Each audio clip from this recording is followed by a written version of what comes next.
welcome to another episode of We're Not Wizards. My name's Richard. I will be your host for the today, or this morning, or this afternoon, or whenever you happen to be listening, because after all, it's your podcast. So, joining me today, he is officially, it's what we call a repeat offender. It's DC, or David Carl, or Mr. Carl, as I should still be calling him. Any of the above is perfectly fine, yeah. It's good to have you back on.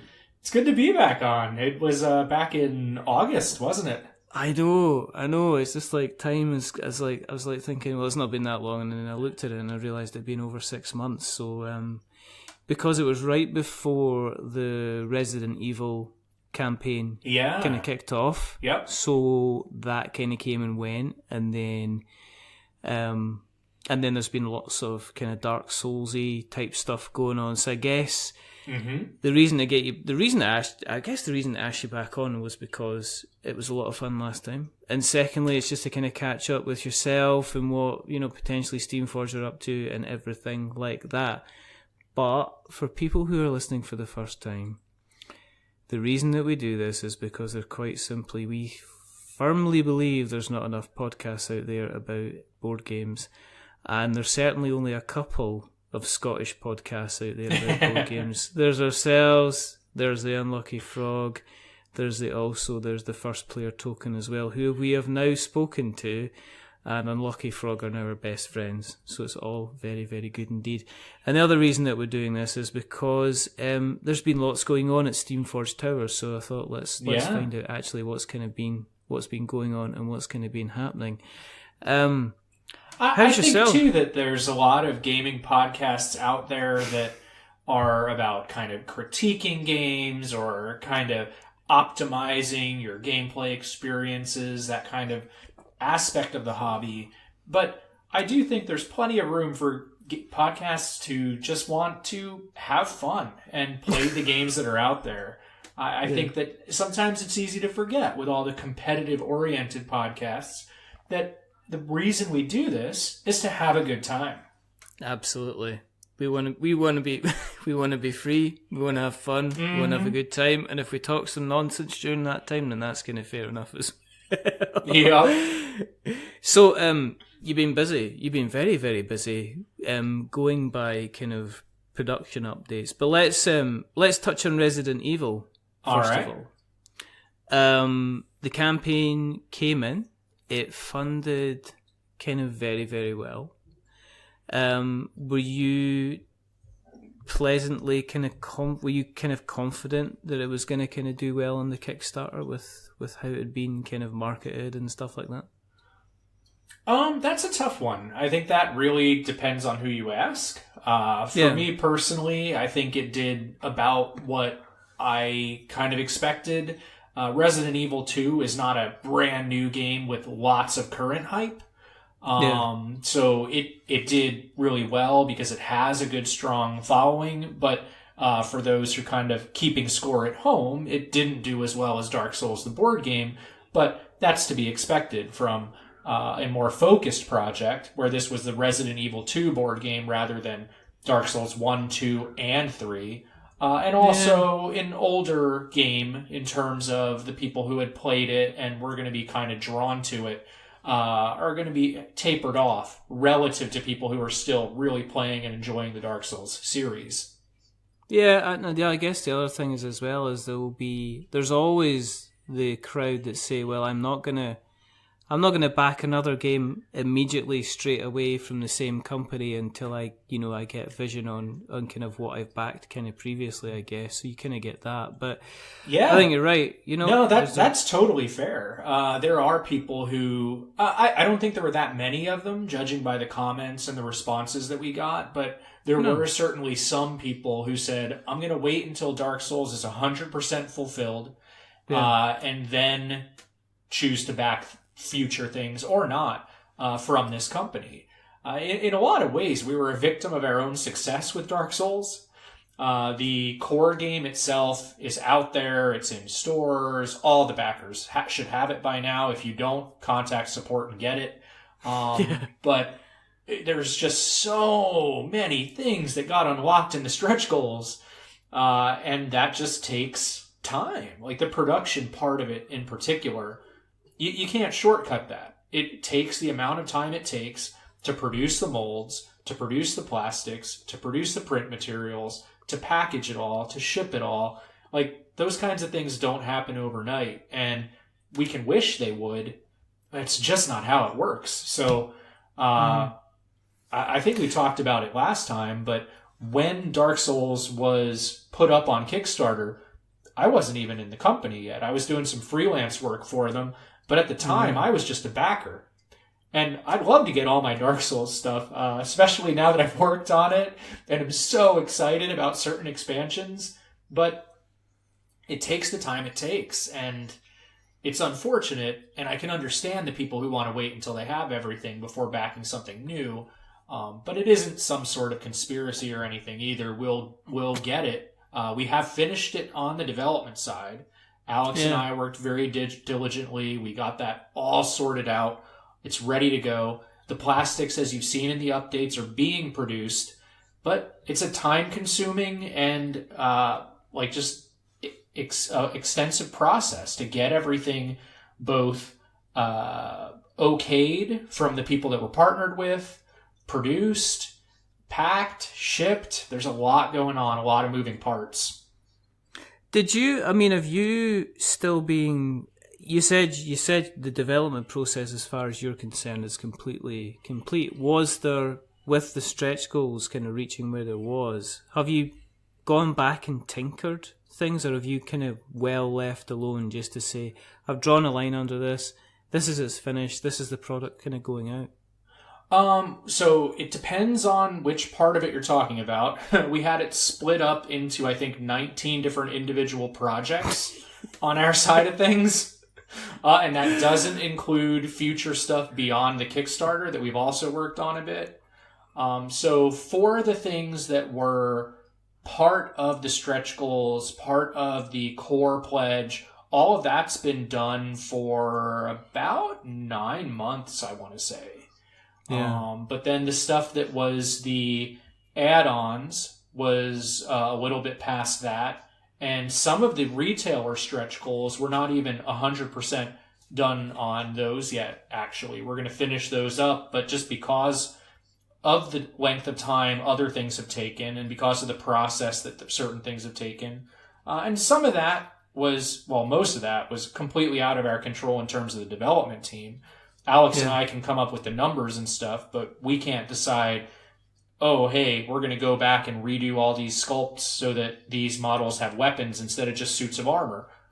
That's out of our hands. We had that piece of things done ages ago, it feels like, but that was something that was done based on community feedback, and so we've got to be willing to accept that and just say, okay, that's what it's going to be, and it's going to take as long as it takes, and we can't wait for people to get it in their hands, but it's out of our hands. Were you aware that you had to take the community feedback on board? I mean, look at it this way. For a lot of games out there, the community can make suggestions, and then you've got the ability as the creator to turn around and say, well, actually, that's not particularly going to work in the kind of the game plan that we've kind of got down. With it being the kind of the IP that it was, did you feel a little bit of extra kind of pressure to maybe kind of, well, we better kind of maybe think about the community more, kind of maybe toe the line a bit with their wishes and stuff like that because of the passion that was behind it? I think that there's always a little more of that with Kickstarter, certainly than just random community feedback on Facebook or a forum or something. The Kickstarter backers helped to make the project a reality, helped to grow the project into the form that you see it in today. So there's always a little bit more of that. In terms of the individual decisions, though, a company's just made up of individuals.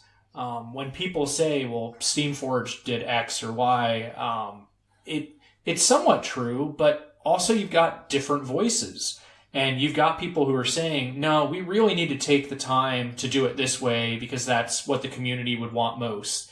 And then you've got Alex and I who are like, no, we made this. It's done. Print it. We want people to have it. We want people to play it. So, I mean, there's a lot of voices. There's a lot of things to consider. Ultimately, it's up to the leadership team and what they decide based on all the different factors and weighing the different parts of production, development, the end consumer, the distributor. Like, there's not just one little piece of the puzzle where it's like, this is the right answer and the person to listen to. It's a much bigger consideration, and there's a lot that goes into making a game beyond what it seems like on the surface. Could you end up almost George Lucasing a game? As in picking away at it, trying to make changes, trying to what your improvements, and then you're kind of moving away from the original kind of pure experience that you originally designed, I guess. I would say that's certainly possible. I've worked on games where changes have been made kind of late in the process, and it's like, wait a second, this isn't what we really planned for. And now we're changing this. How does that cascade? What are all of the other moving parts that now need to shift to make that work, to make everything fit? And sometimes it's a success and it's awesome. And other times it doesn't quite work out as well as you hoped. But you do your best with what you're given. And we're all part of a team in some way, shape, or form. So you've got to work within that team. And sometimes you'll look back at the end and be like, I feel like we could have made some different choices and I had some better ideas. Other times you look back and you say, man, I am glad someone got to go their way instead of the way I was thinking, because we've got a much better game as a result. It's all that human element. We're really just individuals going out there doing our jobs, which just happens to be making games. Have you looked at any of the kind of the variations of the kind of the play rules, the gameplay rules for Dark Souls yourself? Have you looked over? Because the thing about Dark Souls is, as far as the community goes, there are different kind of runs you can do in the game. There's what they call the one bro run, which is basically you run through the game, you never ever level up, and you beat every bad guy in the game. There's other ones where you only use certain weapons, you only use a certain type of build. Have you looked upon any kind of the house ruling, the rule variations that people have kind of been putting together at all? Absolutely. For Dark. Yeah, we've presented a few of them in Kickstarter updates or in articles that have gone online somewhere or onto our forums, but not a whole lot of them, just a few ideas. We've also actually incorporated some kind of out-of-the-box campaign ideas in some of the expansion materials. Like, there's one particular, or actually a few different campaigns that are just out of the box. They're wacky stuff. Some of it is things that people talked about during the Kickstarter campaign itself. Some of it is just plain ridiculous ideas we had. And it's nice to have that freedom. A lot of games, you buy the game, you have the game, you play the game, and it is a very fixed experience. We can all think of games like that, where it's very set. Dark Souls, just by the nature of how that game was created and the materials that come within that game, it's really a toolbox. People have been creating their own house rules, their own house campaigns, their own systems for how to play and what things to change and tweak, and that is exactly on point. We wanted that. That isn't something that we look back at and go, oh, I can't believe they're messing up our perfect game. Not a chance. That is something that we want to be part of the Dark Souls experience. If your group would rather not do the kind of grinding through the different encounters and then resetting, going back through, if you would rather do more of a straight through version, we've presented one version to do that. Half a dozen different people on the internet, if not more, have presented their way to do that. You can play through in more of a like speed run style. You can play a boss gauntlet. You can play more of like a RPG heavy gameplay style. Like there's so much that you can do with the core components that are provided there. And some people have just taken that and run with it. There is some fantastic stuff out there in the community. And I would encourage people to check it out and try it out. See what works best for you. Because games are such a personal experience. It's not just about this is the right answer and the wrong answer. Different answers are right and wrong for different groups. You look at role-playing games in particular, and the group that's playing the game, they determine what's right and wrong for them. I've played in groups that are very oriented about the story, these characters, what's going on. And I've played with other groups where it's basically a co-op miniatures game. And that's fine too. It's all down to what you're looking for out of the experience and how you can get it. Hopefully we've provided the right tools for you to do that. Yeah, I mean, myself, I think the only thing that I really do, and I spoke about this when I had my friend Patrick Smith from Twin Humanities came on, and we kind of did a huge discussion actually about the Dark Souls board game at the time, was to say the only thing that I ever do was to slightly weigh the deck so that the easier weapons were more guaranteed to be served first, and then the bigger, more heavier weapons, just like the game, you kind of got them kind of close to the game. I don't think I've done any other kind of ruling on it. Surprisingly enough, I actually usually play Dark Souls solo, which is kind of, I guess some people say it's a strange way to do things, but it's a kind of a decent game just to sit down when you're just wanting to while away a couple of hours and you fancy a bit of a challenge, and you can, as I say, you can weigh it how you want it to weigh it. If you want to make it, you can make it super difficult. If you want, you can make it kind of as easy as possible. It's all about kind of having the kind of the fun experience. I mean, with the IP being the way it is, I mean, there's even the Dark Souls joy is all going to come rushing back in about another 3 months' time, because they're going to be releasing the remaster of the original PlayStation 3 game. So you're going to get this all kind of coming up. I mean, that's another reason for people to kind of be diving in. Well, and the solitaire play genre has grown so much in the last 10 to 15 years. Like if you go back beyond that, looking back in gaming history, you've got very simple card games and other sort of experiences with dominoes or tiles that you can play on your own. But a lot of them are very repetitive, not kind of what we think of as modern, fun, enjoyable games that are kind of hitting their stride of popularity right now. And then in that last 10 or 15 years, you see competitions that are specifically for what's the best solitaire game out there. You see sites like Boardgame Geek ranking the top solitaire games. If I'm being perfectly honest, I was really hoping that we would get a solitaire game award for Dark Souls, the board game, because I do think it is a rewarding solo play experience. I've, during playtesting, did a lot of the solo playtesting, and I was like, this is a fun game. Even without anyone else around, I am really enjoying figuring out the challenges of it, figuring out how to kind of make the most of what I have and get to the end, get to that boss, and figure out how to defeat them in this battle. I mean, putting Dark Souls to one side, have you had a chance to get anything to the table yourself of late? Are you still able to be playing on a regular basis? Are you still, is the Steamforged stuff, you had a lot of focus on that? Well, I mean, you're always going to have a lot of focus on your job, whatever that might be, because you spend a lot of time doing that and thinking about that even outside of your work experience. But then you also want to preserve time for your own enjoyment and for your hobbies.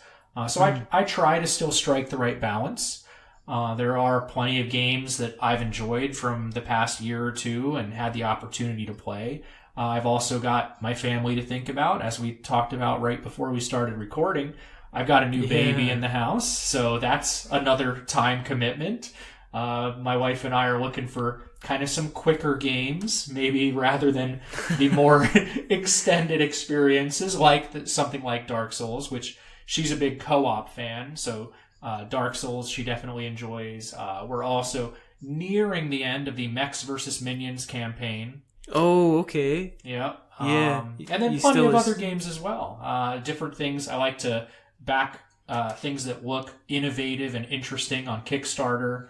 My sister-in-law visited to kind of hang out with my wife and I as we were expecting the baby, as she was soon to arrive, and we got to spend some quality time together, but we also played some co-op games ourselves, different things that I've found on Kickstarter or that I've just been having a hankering to play.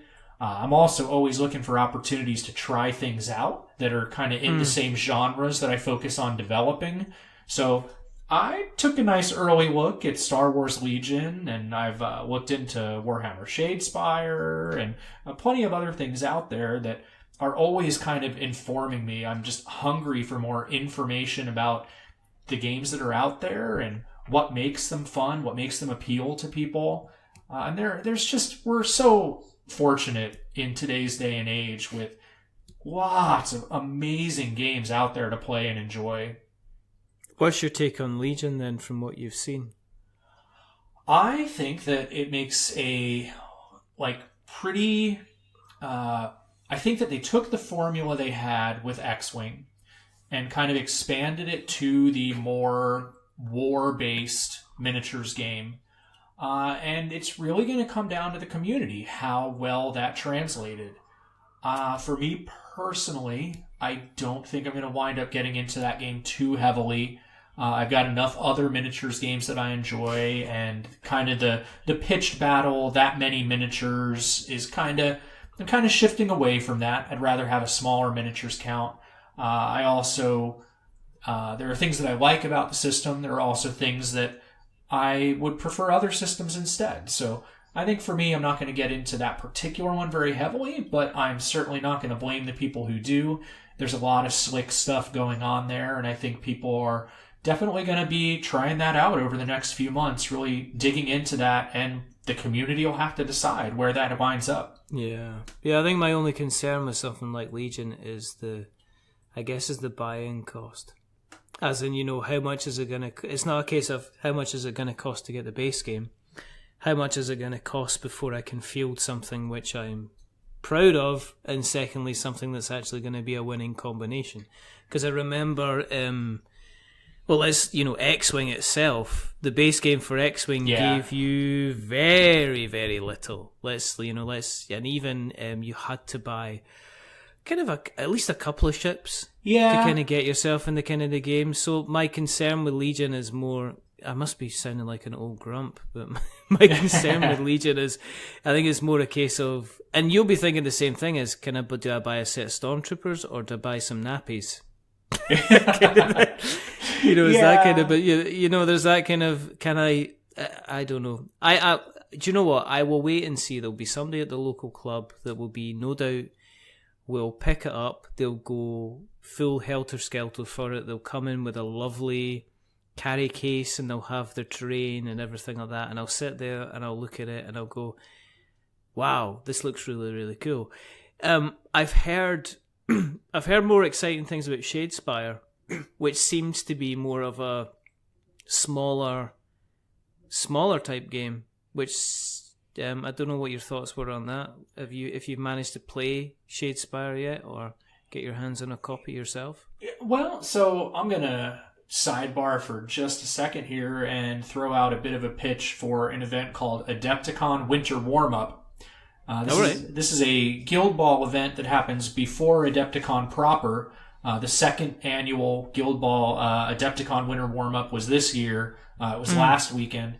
And it is such a phenomenal time. Everybody who comes, a lot of the people there are Adepticon volunteers and staff who don't get to play a whole lot, but do so much for the hobby, so much to make things happen. Guys who spend countless hours making terrain, or preparing the event schedule, or setting up all of the logistics of Adepticon so that we can go there and have a great time. And Adepticon is a huge miniatures game event, so being able to take this weekend out and hang out with some of the staff, hang out with some more casual gamers, and just get in a bunch of games of GuildBall, it's just a phenomenal experience that I would encourage to anyone who has the chance to make it. But after we tore down Adepticon Winter Warm-Up, we went back to what we call Garage Mahal, which is okay. Hank Edley's giant garage with like a laser cutter and a digital printer, 3D printer, and all kinds of gaming stuff. And we broke out Shadespire and really dug into it for a bit. And you know, it's like with anything else. Some of the guys really enjoyed it. Some of the guys, it wasn't for them. I think they did a lot of really clever things in Shadespire. I love how the different factions truly feel different. That's one of the things that I personally look for in a game, and you don't always find. And those factions really have their own character, which is very cool. But I did find that a whole lot could ride on a single roll of one die, kind of along the lines of like a Blood Bowl or something. And that's a bit of a turnoff for me personally. For those who don't mind that kind of swingy nature of a single die roll, if that's not something that's a turnoff for you, you'll probably love it, because there's a lot of really positive things they did with Shadespire. The minis look great. It's easy to understand. So maybe it's for you, maybe it isn't, just like with anything else. When you're going back, I mean, when you're looking at Legion, when you're looking at Shadespire, do you have a mental note of the systems that they're using and think, you know, this is a lesson I can learn, this is a lesson I can kind of take away? I mean, do you ever, I take it the work hat does it ever like fully get removed from the head, or is it like, you know, I'm wearing my work hat to the side now because it looks casual kind of thing? Is your brain always kind of ticking over thinking, well, you know, I don't like this, therefore should I consider having a similar system in the kind of the games that we're kind of thinking about putting together? I really like the way you put that. The concept of taking your work hat and kind of shifting the build to the side for a more casual look. When we got back to the hotel after Teardown and after playing a bunch of Shadespire, a buddy of mine, Ryan Melzer from Cincinnati area, who I was staying with, he said, "Are you always working, or do you ever play for fun?" And I was like, well, you know, I was definitely kind of picking up on things, looking at things from a certain perspective. And he's like, well, during the GuildBall events, you played those for fun, right? And it's like, yes. But still, your mind's always turning, right? You're always thinking about the system, about the rules. Did you actually say yes in a high-pitched voice? I probably did. Like, kind of my cautious yes, but no. Because we're always thinking about what's next. How do we make GuildBall even better going forward? What are lessons we can learn, things that we can implement so that the next team is even more awesome than the last one, so that the next season of the rules is even more accessible for new players. We're always trying to pay attention to those things and keep making games better. It's just kind of, I think that's why we're here, right? It's that, you know, I think I could make this particular rule better. People have always said that when they play a game. People have always changed little things about the games they play. And it's those people who are just driven to do that, who can't help but to do that no matter how hard they try. Those are the people who go out there and decide they're going to develop games for a living. So, where are you in Resident Evil at the moment then? I mean, you mentioned obviously you've had your break, you're still developing away. I mean, is Resident Evil 2, as far as you're concerned, have you completely finished the development process, or are you still... Because it sounds to me that what you're doing is you're going back into Steamforged previous kind of catalogue, and you're now getting involved in the tweaking and the moving and the shaking of those kind of IPs. So in terms of Resident Evil, is that done? Are you walked away from that with with all your limbs intact and things like that? Well, this is a really good time to kind of clarify that Steamforged Games is by no means me.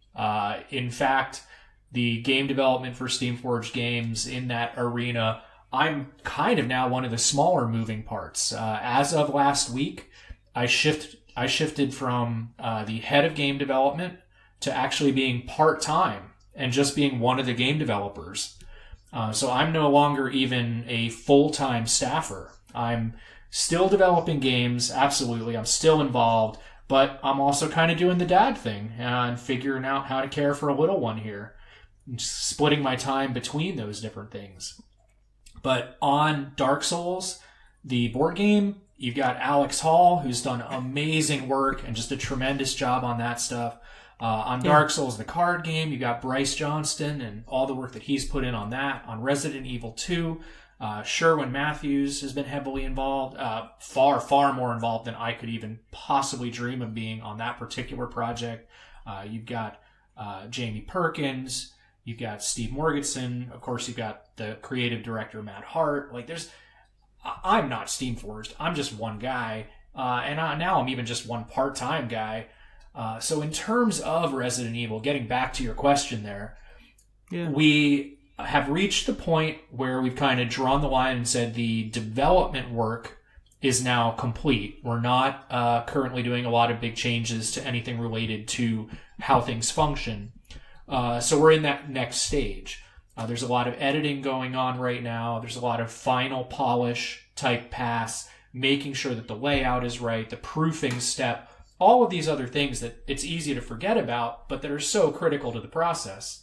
And I have certainly spent my time in the trenches proofing, but I am not proofing Resident Evil 2 whatsoever. So I kind of have washed my hands of that particular project, but there are still members of the dev team, our amazing editor, Darla Kennerud, lots of people still, Tom Hutchins, who is our amazing graphic designer, lots of people still putting in a lot of great work to make that project happen, but not me, not anymore. Was it a relatively easy decision to make? I mean, it must be because because you're doing it. I mean, is it the case that you're well known in the company that the part-time thing that can shift back into potentially being a full-time thing again? I mean, are you quite happy just to sit there and say, yeah? Because getting a work-life balance nowadays for a lot of people is pretty impossible. I mean, for a lot of people, it's pretty impossible to have the kind of the mother and the father, not, at least not both of them working, or at least one of them taking a really, really short amount of time off, and another one kind of only taking kind of 6 months off. So yeah. Was that kind of like, was it an easy decision to make, or was it a case of, no, this is where I am now, I need to balance up, I'm going to balance up having a family and balancing up kind of doing the development stuff?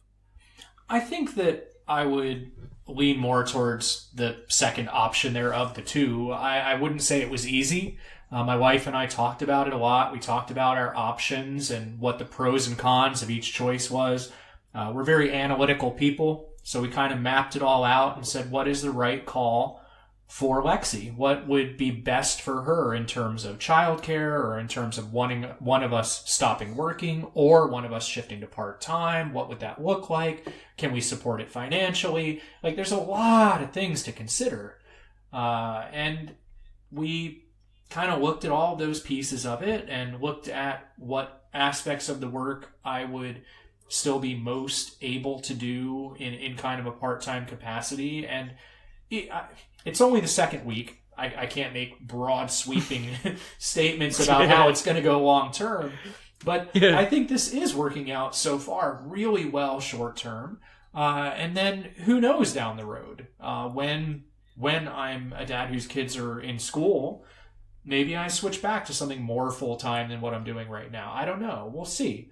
But as parents, you got to make some tough choices, and I think we did that, and they're the right choices for right now. And I also think that they're a good choice for Steamforged for right now. I think me being able to stay involved in the projects I'm involved with, I think that's a nice way to do that, rather than me just suddenly like dropping everything because I had a kid. So I'm able to stay involved in the Dark Souls stuff that we're still finishing up, able to stay involved kind of. I was already a bit on the sidelines with God Tier, providing more kind of design feedback rather than development. There's always been other guys who are more immersed in the competitive scene of GuildBall than I am. but I can still provide that voice saying, hey, let's make sure this guild feels cool and unique. Let's make sure this new player feels cool and interesting and different. So being able to provide that continuity, I think, is very important, but also doesn't necessarily have to be full-time either. Yeah, I mean, you are going to be, you know, when Lexi goes to school, it's going to be, you are going to have one of the coolest sounding job titles. So in, you know, the first couple of days of kindergarten or whatever, it's going to be, what does your dad do? And it's like, oh, he sells cars. Or what does your dad do? Oh, he works in the city in a bank. What does your dad do? He's a board game developer. Yeah. And you're kind of like, yeah, there you go. One up. I just need to tack on to that, like rescuing someone from a fire or something to just like really put it over the top. I get people to roll sixes, but I also, I work out regular as well. You know, yep. I roll dice, but I'm buff with it.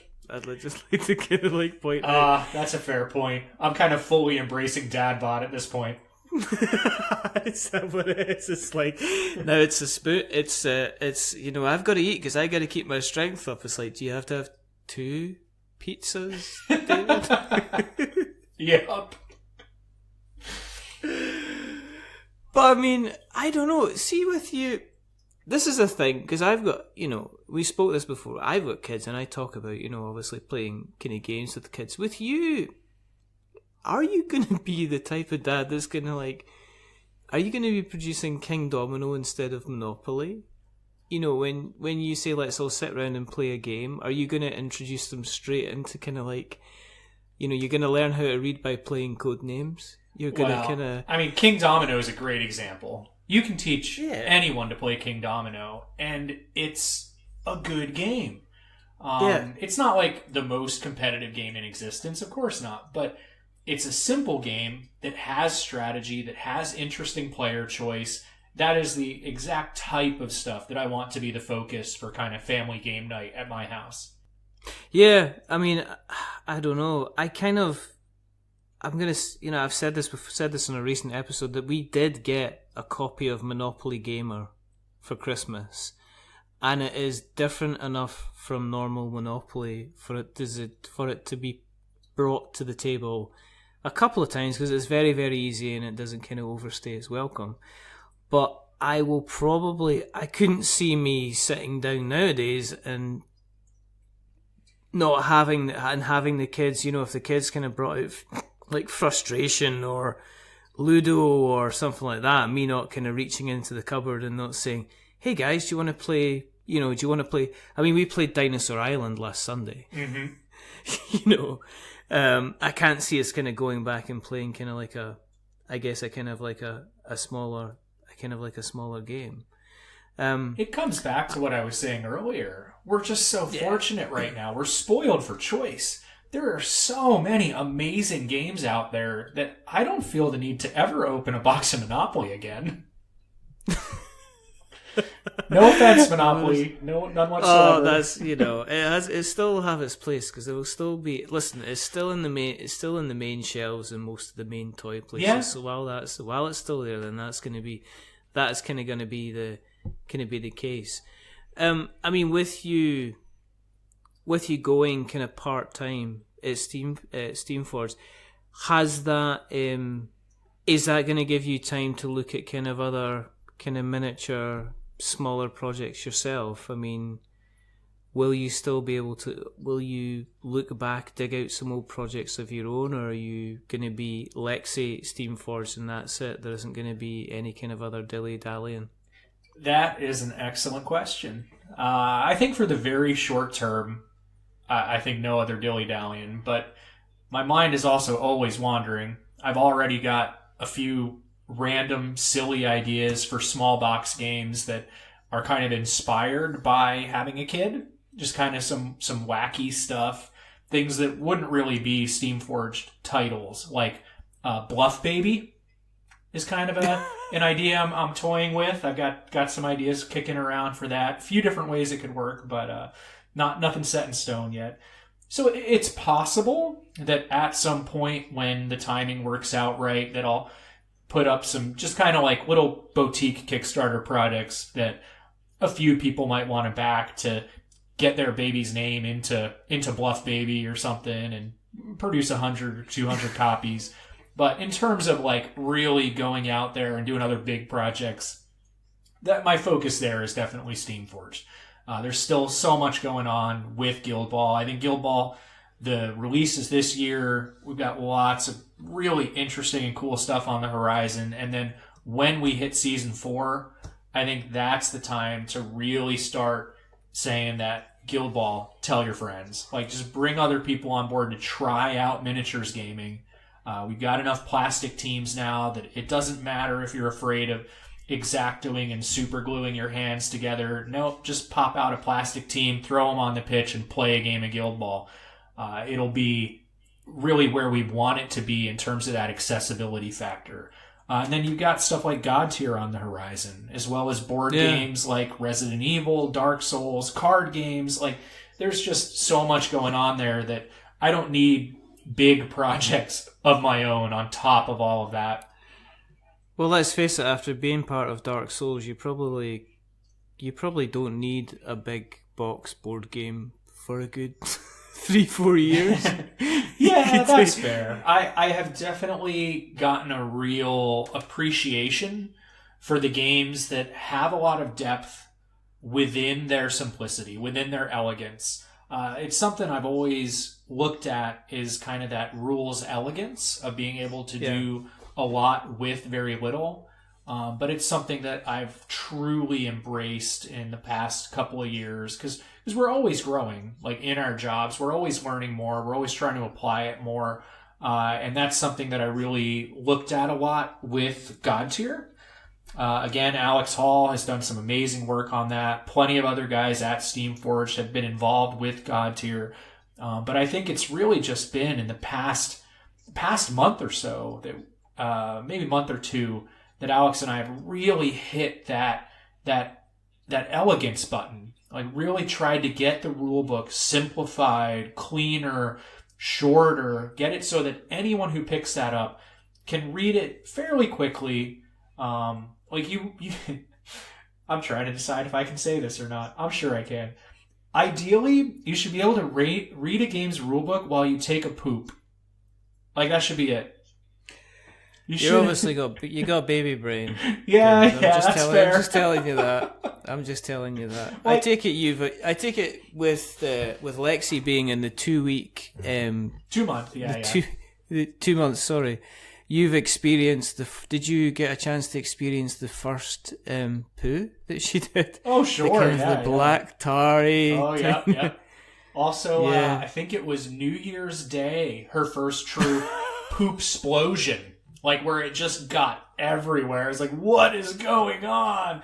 But that is not a game that we want to talk about. It's not. It's like, there is no kind of nat 20s when you're changing a little new baby's nappy. There's no I'm going to wing this time. There is no planning. You cannot roll with advantage. It's never ever gonna happen.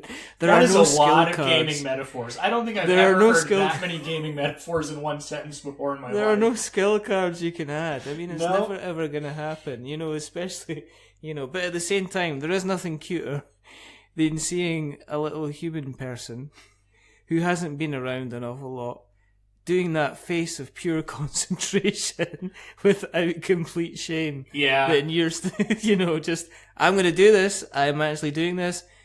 I know that your relatives are visiting me, but look at this face I'm going to put on, kind of thing. I am. It's like they've got the face that somebody's got analysis paralysis when they're deciding what they're going to do at Power Grid. Do I go for the snapshot, or do I just pass to the model back there? No, he's just pooping. He's just pooping. She doesn't know if he's going coal or nuclear or just getting some more money this turn. No, he's definitely pooping. Are you sure? Because he's 27. But there's hope. I mean, that's an experience and a half. You know, people that haven't had kids yet, you've got a whole entire world of gaming metaphors that aren't simply going to help you. There is another piece of it, though, that is so common. It's that learning moment. Like, we've all seen, whether it's... Usually you notice it in somebody else rather than yourself, but you're playing a game and someone has that aha moment. They figure out some element of the game that's going to make all the difference, and you see on their face, I understand this now. I'm going to use this new knowledge. I'm going to wreck people. I think babies do that. At least my baby does that. Like, she gets this face where she's like, I've figured this out. I know what to do with this new knowledge, and I'm going to use this. I can blow bubbles out my nose. The world can't stop me now. Yep. Is that? But that's a sign of a good game. Yeah. I think it's when you get that kind of it clicks and I kind of get it, and I think it's the longer it takes for that click to happen, the longer it kind of increases the length of time before somebody moves to enjoying a game. Yeah, and I think having lots of different clicks. There are a lot of campaign-based games these days. Having each scenario have its own unique twists and turns. Have you played Mechs vs. Minions? I have got Mechs vs. Minions. Do you know what I did? As a quick aside, do you know the box that you get inside that we opened up? Yeah. I put a video of me pretending to open up that box, and when you opened it up, I had my son's yellow minion in there. So it opened up and says, and this is me, and I got so much flack from people thinking I'd spoiled Mechs vs. Minions. But wrong minions, huh? Yeah, exactly. That's what I said. I said, that's not a minion, kind of thing. So yeah, so there's still probably somebody out there in Facebook land kind of cursing me for kind of doing that. But anyway, you were saying, Mechs vs. Minions. Lots of those different moments where things click. One of the ones that comes to mind right now, because of the recent coverage and recent release, is Dark Souls, the card game, where people are saying, oh, this is so difficult. And it's like, well, the first time or two you play, but you're going to have various moments that click. And when they do, you're suddenly going to find the game almost too easy. So you can make some tweaks and change some things to make it more difficult again. Or, of course, naturally, my solution is, then you need to get one of the expansions and have some new challenges. Were you involved? Were you quite involved in the development of the card game as well then? Was that also part of something that you worked with the rest of the team? So I did the initial design on Dark Souls, the card game. That was something that I came up with kind of completely off on the side. The initial idea for what we might do with a Dark Souls card game was completely different than where we wound up. But I had this idea of what I call a deck evolution card game. Like a deck building game in terms of your deck does change and grow over the course of the game. But rather than it being something that happens every single turn, it's something that happens at discrete points within the game. So in the case of Dark Souls, when you rest at the bonfire, you really retool your deck. You change the cards that are in it, you get better stamina cards, you get a bigger deck, you just get a better deck to continue on into the game. And so I made the initial prototype for it, and we had a development week where we talked about that game and where it could go. We did a bunch of testing on Resident Evil 2. We looked into the very first minor guilds for GuildBall, a whole bunch of stuff. We kind of snuck off on our own, the whole development team from Steamforged, and really figured out a lot of cool new things we were going to make for the coming year. Was that when you went up to the cottage again? We did. A different cottage, but we kind of secreted ourselves away and did a whole bunch of development work kind of intensively during that time. And then once we did, Bryce Johnston, who has done a lot of work on GuildBall, he and I did a lot of the work on the Rookie League for GuildBall in particular. He also does a lot with the Warriors Guild.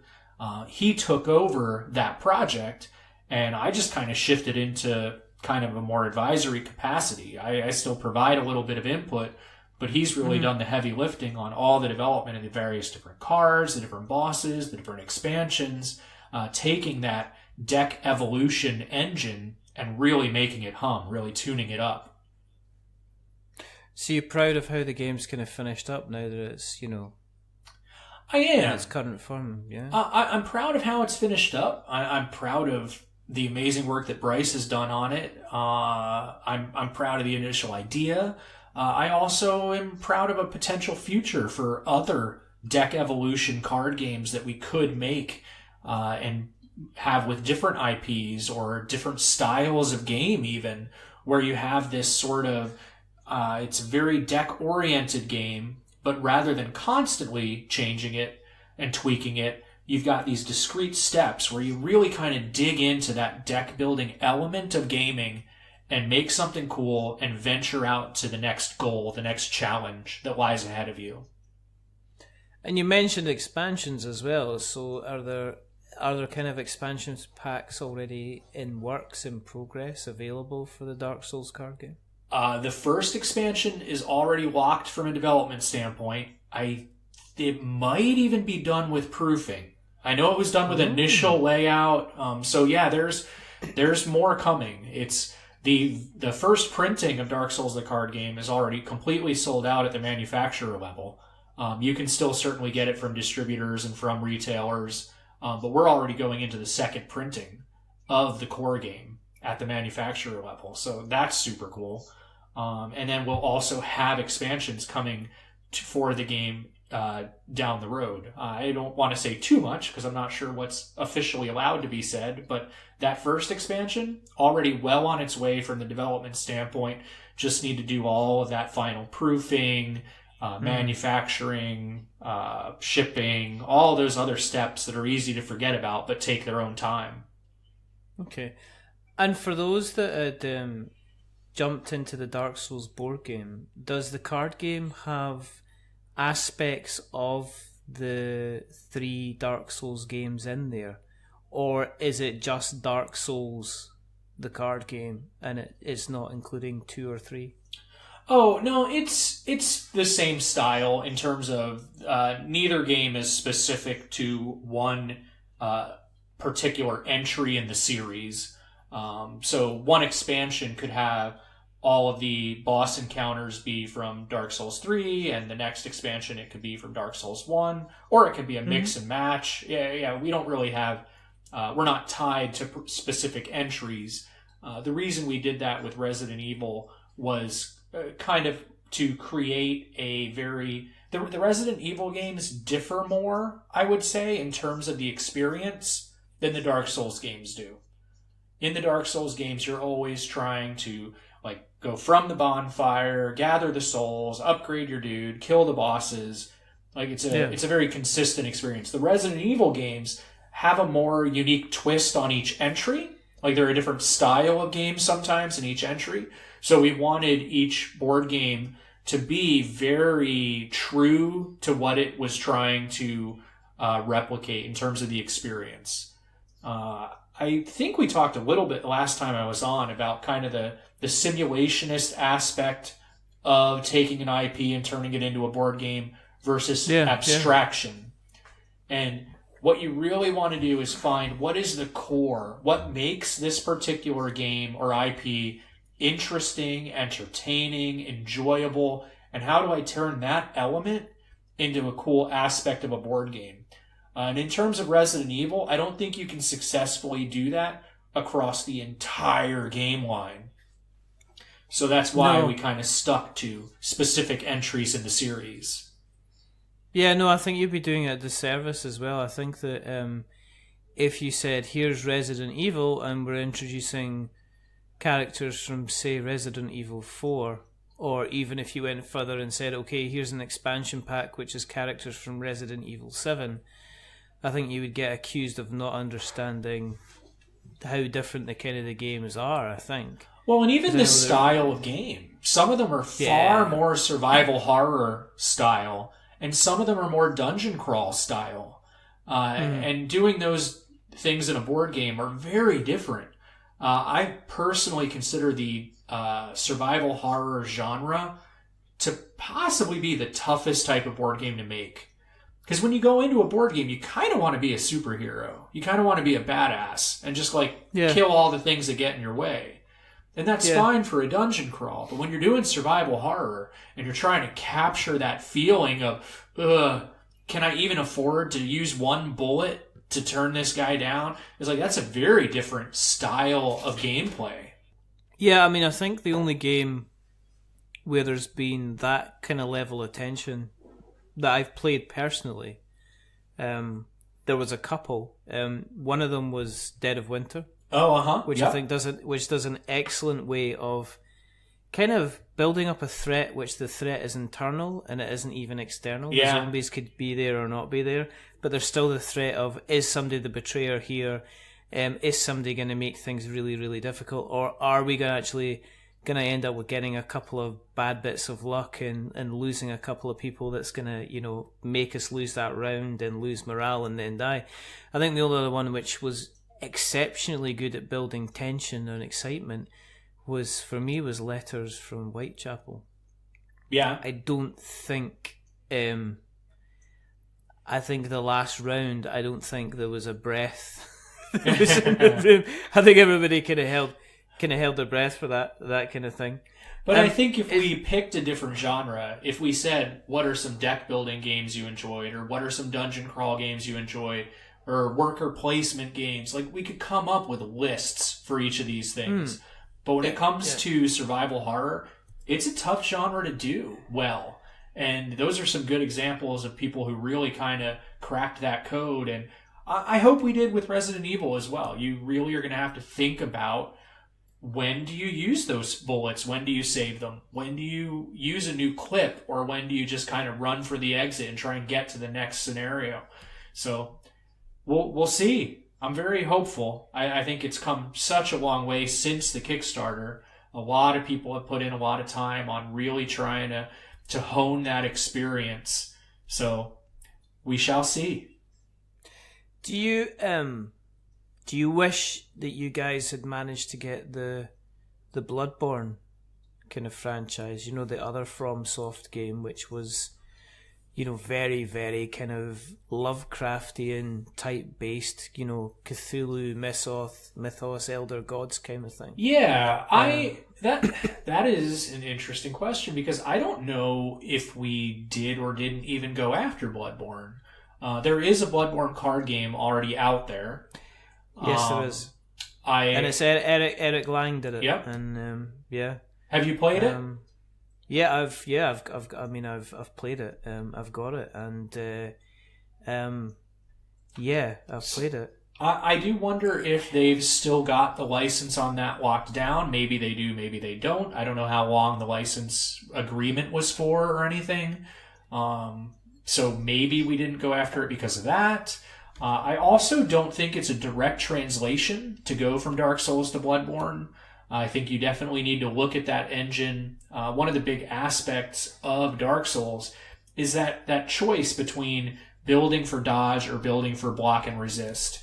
And you don't really have that same sort of mechanic in Bloodborne. No, not at all, yeah. Yeah, no. So there are definite aspects that we'd have to seriously kind of rethink and retool. But I would be interested to someday try to make a board game in that world if given the opportunity.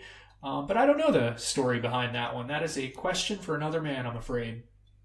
Yeah, no, I'd be interested to see how the rally mechanic, because like how Dark Souls is all based around knowing when to press and attack and knowing when to kind of jump back and guard yourself, Bloodborne is, as you know, the key mechanic is if you get hit, if you hit somebody back straight away, you gain back pretty much, you got a chance to gain back the damage that you've just received.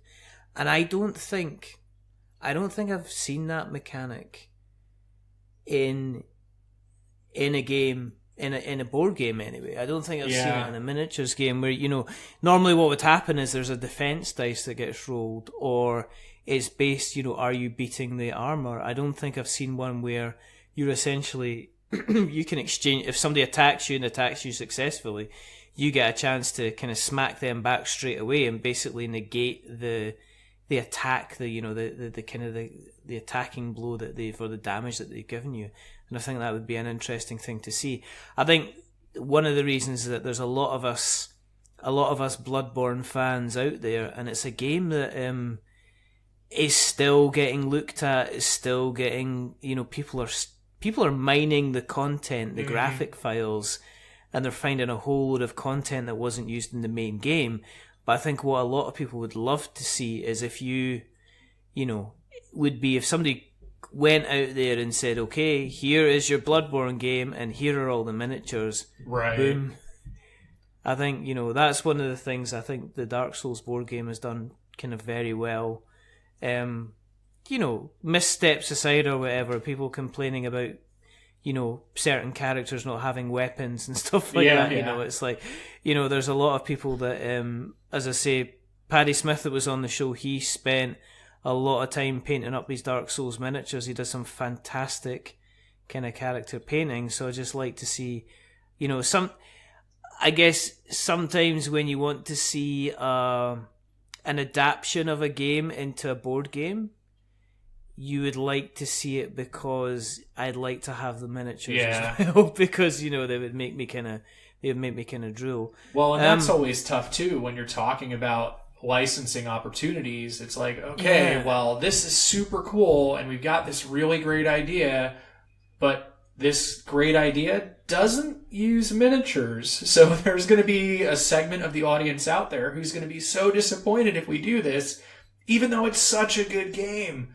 There's a game that we're not going to make, so I'm not going to go into too much detail or say which game it was, but we made a really interesting, I think, tile-oriented, positional game with a lot of unique player choices and unique game mechanics. But it's like, if we go down this route, we're not going to have any miniatures, and people are going to be expecting that. They're not going to want to play it, or they're not going to want to back it, because they came to this game expecting and desiring miniatures from the video game they played. Yeah, no. I mean, I've seen that again and again and again. I think even games that haven't come from IPs, I think City of Kings, which is actually getting fulfilled quite soon, but Frank West, when he ran that campaign, and hey Frank, if you're out there, the question he got asked again and again and again, you have these beautiful illustrations, when are you turning them into miniatures? And you had to turn around and say, listen guys, 25 grand to do these things, right? Plus the rest. Well, I mean, change it, and that's for just yeah, it's for just a few miniatures, right? Yeah, exactly. Yeah. So that I think it's when you're bringing miniatures to the party, I think it kind of ramps up the. Well, look at your average kind of CMON game now. I mean, Right. And bigger miniature games. I mean, Kickstarters are creeping quite easily over the $100, $115, $120 mark, and you've got to wonder. Well, and if you don't have a really good channel for selling tons and tons and tons of copies, those tooling costs are just brutal. Like you were talking about a guy who he's taking his own artwork and going to try and translate that to miniatures. Well, for board game miniatures, most people these days are expecting plastics, and the tooling cost for plastics is just so high. And unless you get tens of thousands of backers, you're not going to be able to offer people the quality of miniatures they really want out of the game, or the quantity of miniatures they really want out of the game for the cost, because of just that steep startup aspect of it. Yeah, it's when you say expansion packs on, or let's face it, the expansion packs that came with the Dark Souls game, the one for the one for Darkroot Basin. Yeah, there was a reasonable cost to that, and it's like, well, we've got to cover the kind of the tooling of the miniatures and giving you the miniatures in the first time. Printing cardboard, okay, we can accept, but it's like the money is always going to be kind of eaten into the miniatures. Yeah, I mean, if there was an IP, if there was any IP, because one of the questions I've seen kind of kicking about, and there always seems to be this kind of thing where somebody puts a question up on a Facebook group, and then you see the same question kind of proliferated about several kind of Facebook kind of groups. It's usually just a variation of the same question. But if you had the chance to take any IP and turn it into a board game, I mean, would there be anything that you would like to do yourself? It doesn't have to be a video game. Could be a film. Could be a book. Yeah, I mean, part of the problem with answering that question is so many of the things that come to mind have already been done. Like, I'm a StarCraft fan. I enjoyed playing that game a ton back in the day. I think they did some really unique things with the races and making them truly unique. When a lot of the other games at the time, you were basically just playing different colors of the same stuff. But there's already a StarCraft game. There's already a Firefly game. There's already how many Star Wars games? So I don't know. That's a tough one because there are just so many great, fun IPs out there. I am going to go ahead and say I would love to do a Marvel Superheroes board game. Okay. I'm gonna go with that because I can't think of one that I would consider a true Marvel Superheroes board game. There was a miniatures game briefly, hobby miniatures game briefly. There was also the WizKids miniatures game for quite some time. But in terms of a self-contained, possibly with expansions, Marvel Superheroes board game, don't know if it could ever happen feasibly, but I think that could be a lot of fun. I think that also plays to my strengths of trying to evoke certain personalities on the tabletop. I think a lot of times it's tough to get the right balance. You can either go overboard, where you make the powers so over the top that the game itself just falls apart due to lack of balance, or you can focus so heavily on the balance that you don't truly feel like Quicksilver can run everywhere on the entire board, or that Deadpool is truly unkillable, and so on and so forth. Yeah, I think myself, having started to dip into the Book of Dust, I think I'd probably go for something based around his Dark Materials.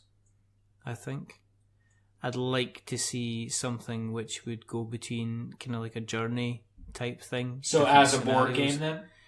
Yeah, I think that would be an interesting one. I'd like to see how you bring in dust, how you see you bring in the different... Yeah, I don't know. I'd like to see something done with it.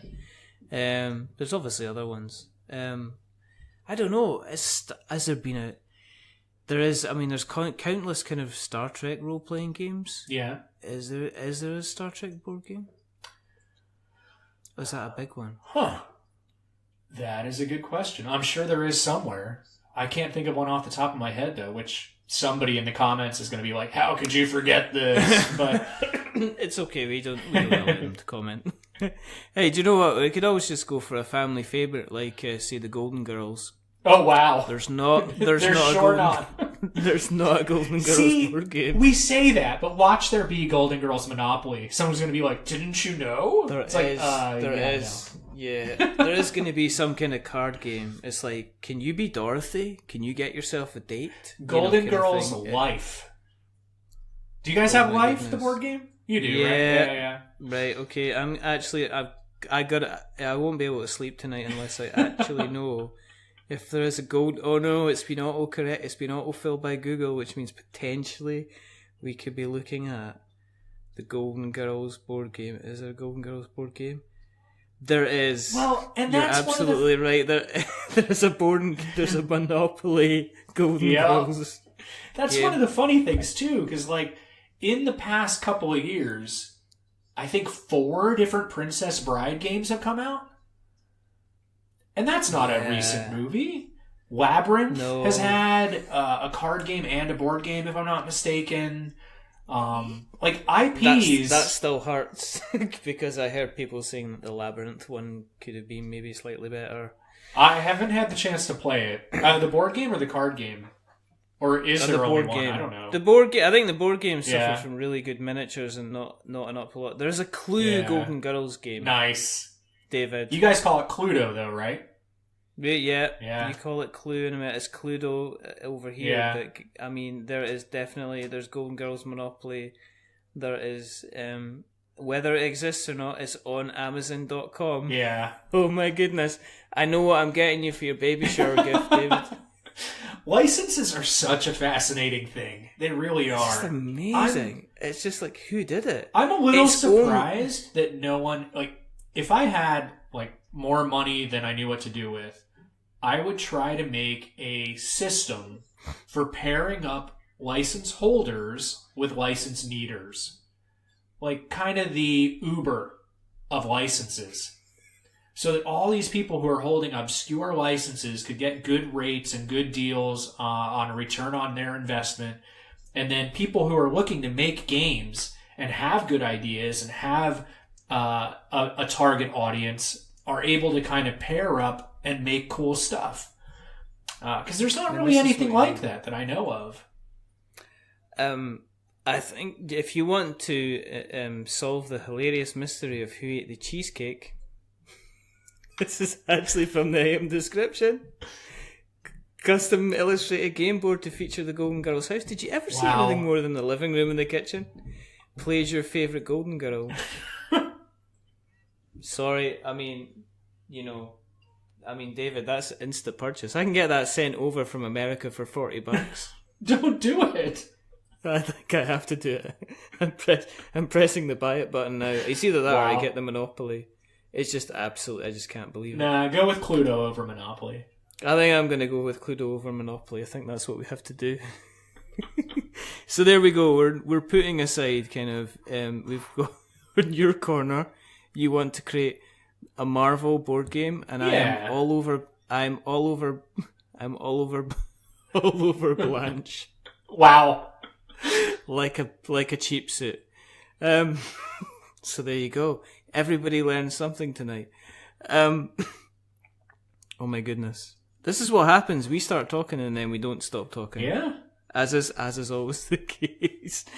The world of games is just such a fascinating place. There's no way you could really run out of things to talk about. No, never. Thank you for coming on again. It's always a pleasure. You are officially not only a father, but you're also a repeat offender. Because that's what we call people that come on. So there you go. If people want to keep an eye on yourself, where can we find you on the interweb nets? So on Facebook, you can look up Clockwork Phoenix. Okay. And of course, you can always pay attention to whatever's going on at Steamforged.com. Yes. Excellent. I'll put the links in the show notes. Sounds good. We have notes this show. Listen, no, thank you again for coming on, and all the best for the future with you and your new family, which sounds exciting times indeed. Thank you very much for having me on again. I always have a good time when we get to chat and just look into this crazy world we live in with all these awesome games out there and Golden Girls. I'm golden. Who knew? I mean, I'm sorry, that's on its way. I'm going to get the dispatch. The dispatch email is going to happen, and they can send stuff over, and they even take into account the customs. So I'm definitely sorted. I'm going to see if I can get it in the UK, maybe slightly cheaper. If you want to keep an eye on what we're up to, we do actually want to thank you for being a friend. Travel down the road and back again. Your heart is true. You're a pal and a confidant, and if I threw a party, I'd invited everyone you knew. I'd ask you to go onto Twitter and see what we're doing. We're Not Wizards. I'd ask you to go on to Facebook and check us out on We're Not Wizards. I'd ask you to go on to YouTube and search for We're Not Wizards Tabletop Podcast, and you can find us there. You can find us on Stitcher, you can find us on Spreaker, you can find us on Acast, you can find us on Podknife, you can find us on Apple Podcasts, and as we always say, if you like us very much, please give us a subscription, are always very, very much appreciated. If you like us even more, then consider giving us a rating or a review. And remember, don't give us 10 stars, because it just makes us big-headed and we're impossible to deal with. We become like Blanche out of Golden Girls. But don't give us a 1, because you make us sad and morose like Dorothy of Golden Girls. Give us a 5, because it's in the middle, and it's just like, is it Estelle Getty? The mother? I don't know. Wise and happy. There you go. If it's wrong, we're sticking with it. It doesn't matter. I'm just running with the whole Golden Girls thing. There you go. We start off Dark Souls. we end up like Solaire. There you go. Praise the sun. He's the golden sun. The golden sun with the Golden Girls. That's an excellent way to tie everything together. Oh my goodness, so much editing is going to need to be done to make this even make any sense. There's only a couple more things to do. It's probably going to be inundated with like board games now. The first thing is to remember that we are many things, but we're not wizards. Are we wizards, David? No, definitely not. But we are many things. We are definitely many things. We're obviously closet 80s sitcom fans, among other things. And the second thing is to say goodbye. So it's a goodbye from the wonderful, the fantastic, the amazing Mr. DC, Mr. David Carl, or Mr. Carl, as he's told me I've got to call him. No. Best of luck to you and Lexi, and I hope everything goes fantastically well. But thank you again. Well, thank you very much, and thank you everyone for listening. Take care. And it's a goodbye from me. Remember, stay safe, roll 6s, and just forget the last 5 minutes, because everything else was really, really good. But until the next time, thank you for being a friend. I want to thank you. Goodbye.